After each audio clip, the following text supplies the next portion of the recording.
Movie trailers suck. Now, we all know what movie trailers are. We all know the general premise. How many times have you gone to see a movie after seeing the trailer and had a pretty good idea of how the movie was going to end because you saw the trailer? Or how many times have you watched a very suspenseful movie, but you know that the main character is going to come out at the end because the part of the trailer that you saw hasn't happened in the movie yet, so you know that they have to come out unscathed. Therefore, any suspense that you would have felt is now dispersed simply because you know they're going to come out on the other side, so there's nothing to be suspenseful about. There are several complicated issues with trailers, but they're kind of a necessary evil to the film industry, and they have been ever since 1913. The way we watch films today is drastically different from the way we used to watch films way back throughout the 1900s. They've even changed so much in the last 10 years with IMAX and Dolby Cinemas being so much more accessible,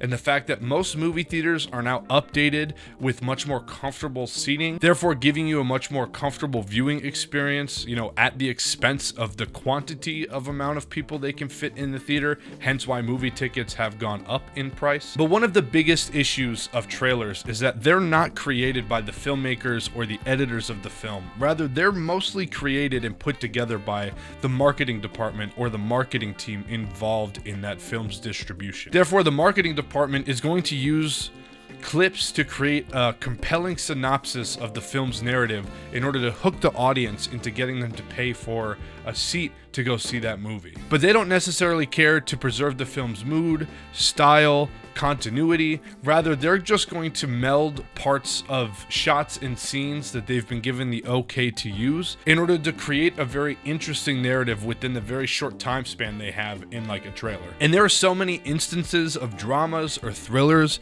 having trailers where the impression is that there's going to be so much more action than there actually is, where they're going to take the very few couple of shots or scenes that happens to have action, and they're going to emphasize those scenes to make it seem like there's a lot more action in the film than there actually is. So then by the time you sit down and watch the film, you're just disappointed at the end because you paid for this, what you thought was going to be a much more action-oriented scene, and then there wasn't. A great example of this is the Fant Four Stick film, in which the Thing is jumping out of a helicopter into some sort of battle. That never happens in the film. Probably the most infamous instance of this is the movie Castaway with Tom Hanks, where Tom Hanks' character is lost and stranded on an island after crashing in a FedEx plane, and then he needs to find a way to try to survive and escape the island. But if you saw the trailer very clearly shows that he makes it home. So the entire premise of the film is watching this man struggle to survive and potentially try to escape the island. If you saw the trailer, you know that he makes it off the island. So any type of... the movie's incredible. If you have not seen Castaway, please go see it. It is incredible. It is definitely very suspenseful. Luckily, I watched it really young. It came out in 2000. I was 3, so I probably didn't watch it until years later, and I didn't watch the trailer, so it actually hit me more than maybe if I had known.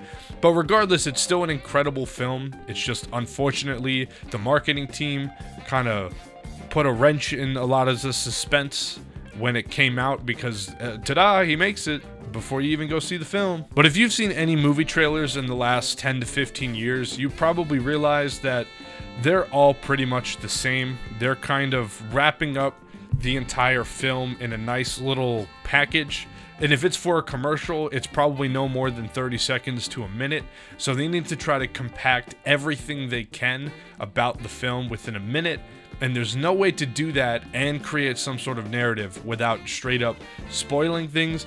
If you ever watch a trailer and then you watch a movie, and then you go back and watch that trailer, you will notice that probably 90% of that trailer are shots taken from the last 30% of the film. Because that is where the climax is, and that is where the resolution happens, so that's where most of the suspense is within the film. So what they're going to do is they're going to take all of those scenes and those shots where really the suspense or the important parts or the climaxes, and they're going to utilize that to sell you to go watch this film. But then the negative side of that is you've seen clips of the film that happen way later than the beginning or the middle. So when you're watching those parts, you know that things either are going to turn out good, turn out bad, whatever the case is, because you have already been foreshadowed everything that's going to happen later. Of course, that's not always the case. Marvel's actually known for using alternative clips in their trailers and commercials. That way, when you go and see the film, even though it might be like the same line, it's a different take.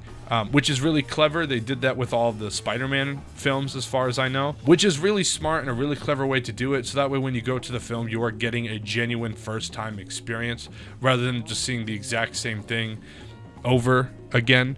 It's nice. It's a nice little touch, but also they're Marvel films, so you already know what you're going to see anyway. Anyways, thank you guys so much for watching. I just realized I wasn't wearing a hat this whole goddamn time. I am so sorry that you had to be exposed to the bald for an extended period of time. I don't know how to make that up to you. So I also don't have anything to throw to the camera now. So I guess thanks for watching. See ya.